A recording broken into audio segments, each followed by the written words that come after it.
Coco les Lolo. Faut que je vous avoue un truc, en fait je vous ai menti. Les cailloux ça n'existe pas. Les géologues n'utilisent pas le terme caillou, on utilise une ribambelle d'autres mots tous plus intéressants que les autres. Les uns que les autres. Pour rendre cette vidéo définition vachement funky, on va le faire sous forme de jeu. Donc pour ça, il nous faut un décor quand même, il nous faut un peu de fast, du tralala. Allez, c'est parti. Ah bah voilà, c'est beaucoup mieux un peu de superfétation. J'ai l'impression d'être Cendrillon. Je vais co-présenter cette émission avec ma sœur jumelle morte qui s'appelle Fiona. Bonjour Fiona.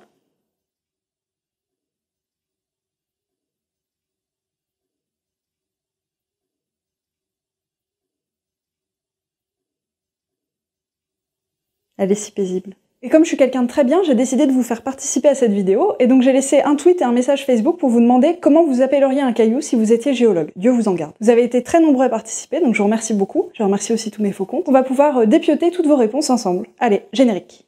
Définition. Définition. Définition.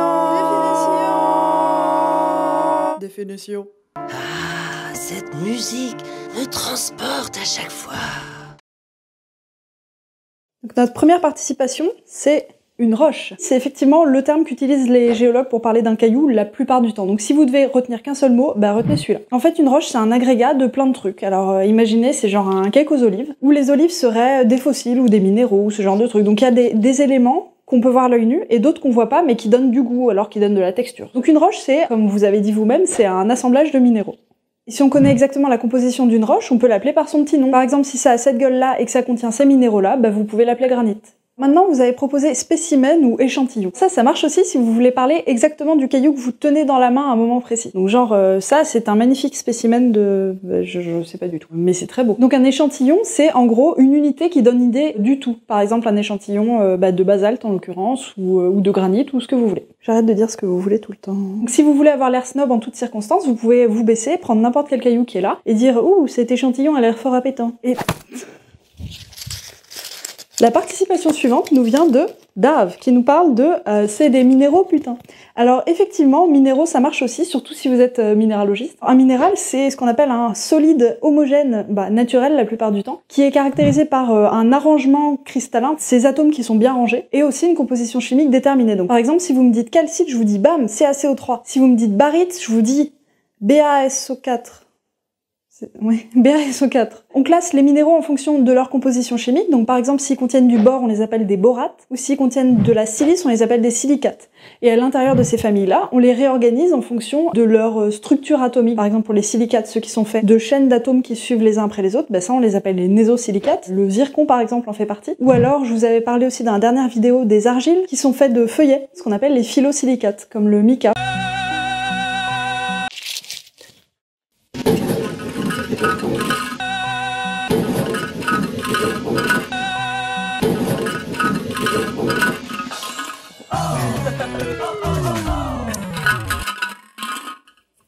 Un minerai. C'est très impressionnant. Alors un minerai, ça c'est quand vous avez une roche qui est d'intérêt particulier pour l'homme, donc on peut l'exploiter. Prenons l'exemple des Baux-de-Provence qui se situe en Provence. C'est une ville qui est très riche en bauxite, de l'oxyde d'aluminium, qui a été nommée bauxite parce qu'elle a été décrite pour la première fois dans cette ville. Cette bauxite, c'est un minerai d'aluminium. Et c'est d'ailleurs ce qui est exploité aussi du côté de Gardanne, si je vous parle de Bourrouge.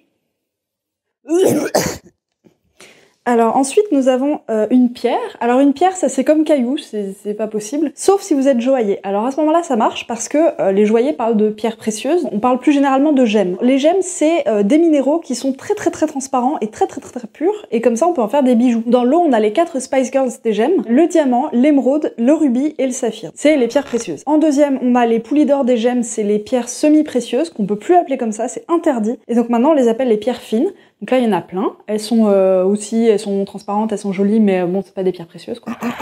Sauf qu'en fait, non, pas du tout. Depuis 2002, les appellations pierres précieuses et pierres fines disparaissent en même temps que le franc, les minicums et mon père, parti chercher des cigarettes. Maintenant, on ne dit plus que Pierre j'aime, mais ne lui faites pas remarquer, elle a l'air tellement heureuse. En troisième catégorie, on a les pierres qui sont ornementales. Elles sont plus vraiment transparentes, donc elles sont juste translucides ou alors opaques, il y en a plein.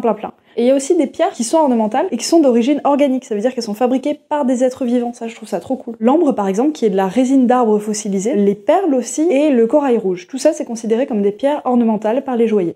Mais dites donc, c'est l'heure de la chronique de Fiona.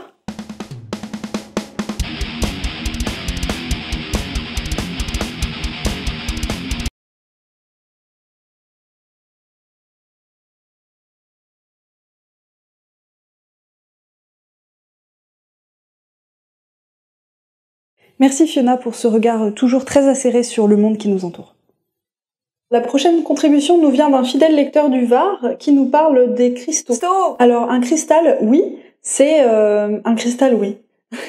Alors les cristaux, c'est comme quand vous avez un genre de minéral idéal où tous les atomes sont vraiment bien arrangés entre eux, et du coup ça forme un motif géométrique d'atomes qui se répètent les uns à côté des autres. Et donc ça c'est très étudié par les cristallographes, et ils plongent au cœur du cristal en fait pour voir comment l'arrangement de tous ces atomes entre eux influe sur les propriétés physico-chimiques du minéral, par exemple la manière dont il renvoie la lumière, ce genre de choses. Alors maintenant, pardon, j'ai un truc sous le pied. Ah oui, c'est ça. Alors on va parler de gravier maintenant. On peut parler aussi de sable, on peut parler de limon, enfin de plein de choses extraordinaires. Si on prend vos céréales de petit déjeuner là, vos céréales de hipster, donc le muesli, il y a des gros morceaux, il y a des petites miettes de votre dignité, et puis il y a de la poussière. Le géologue, il peut s'intéresser plutôt d'essayer d'identifier chaque chose, de regarder juste la taille des particules et la proportion relative des uns par rapport aux autres. Ça donne plein d'informations sur plein de choses. Mais j'en parlerai dans une autre vidéo. Pour ça, donc il y a une classification qui existe, des plus grosses particules qui s'appellent des blocs ou des rochers, jusqu'aux plus petites qui s'appellent de l'argile, et entre-temps on a du gravier, du sable, du limon et de l'argile. La blague, parce que les géologues sont des farceurs, l'argile dont je parle maintenant, c'est pas la même que celle dont je vous ai parlé dans la vidéo précédente par exemple. L'argile des minéralogistes, c'est une composition chimique déterminée, c'est, vous savez, des feuillets d'atomes avec de l'eau qui circule entre eux, tout ça. Donc ça, c'est une chose vraiment bien délimitée. Là, ce que j'appelle argile, pour le coup, c'est n'importe quoi du moment que c'est broyé suffisamment fin. Par exemple, si vous voulez vous débarrasser d'un cadavre, vous pouvez tout passer au mixeur, et si vous arrivez à avoir des particules de moins d'1/3 de millimètre de diamètre, et ben on appelle ça de l'argile à ce moment-là. Je vous déconseille de vous faire un masque avec. Voilà, donc en gros là, on a fait le tour de toutes les différentes manières d'appeler un caillou quand on est géologue. Si vous êtes géologue, en général, vous pouvez parler de roches, de spécimens ou d'échantillons, ou alors quand vous regardez plus à l'échelle du paysage, vous pouvez parler de couches géologiques ou de formations géologiques. Après, si vous êtes plutôt minéralogiste, vous pouvez parler de minéraux, de cristaux, de pierres précieuses, de gemmes, de pierres fines. Et si vous vous intéressez plus à la taille des particules, comme les géomorphologues qui s'intéressent plus à l'histoire des cours d'eau et à comment ils se forment, comment ils déposent les sédiments, ce genre de trucs, et ben à ce moment-là, vous parlerez plutôt de rochers, de blocs, de gravier, de sable, de limon, d'argile. Et si votre truc c'est plutôt de vendre votre âme aux industriels pour gagner de la thune, et ben vous parlerez plutôt de minerais ou de gisements.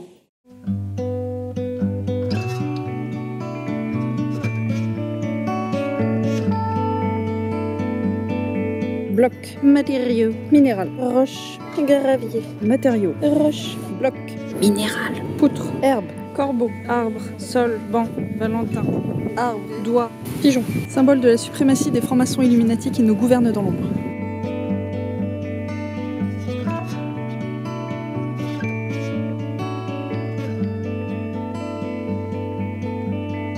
Alors là, on a fini avec tous les termes génériques, mais certains d'entre vous m'ont proposé des mots qui n'étaient pas donc, pour désigner tous les cailloux, mais que j'ai quand même trouvé intéressants. Et dans l'eau, j'en ai sélectionné un, c'est le galet. Un galet, c'est un fragment de roche, ça peut être n'importe quelle roche, mais ce qui le caractérise, c'est vraiment qu'il est arrondi, il est vraiment bien lisse comme ça. Et ça vient de son mode de transport, parce qu'au départ, il a été transporté par un cours d'eau, qu'il a arraché à sa roche-mère, c'est une mère qui a perdu ses enfants, c'est vraiment très triste. Il va dévaler absolument tout le cours d'eau, et l'eau va l'abrasionner complètement sur toutes les faces, donc il n'y aura plus d'angle, et il va être complètement rond et lisse comme un discours de politicien. Donc ça, c'est ce qu'on appelle un galet, et ça peut être de plein de compositions différentes. Vous pouvez avoir des galets de gneiss, par exemple, des galets de calcite, des Mathieu galets. Enfin, c'est très très divers. Maintenant, pardon, j'ai un truc sous le pied. C'est là que tu le sors.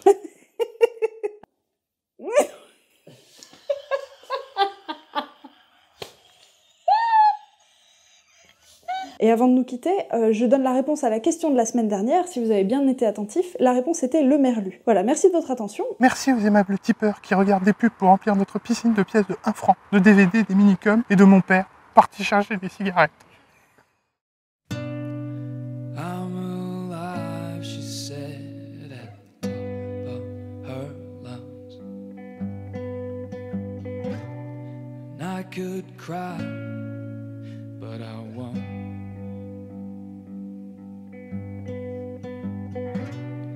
Follow me, she said as she started to run. And I watched on as the rain came down.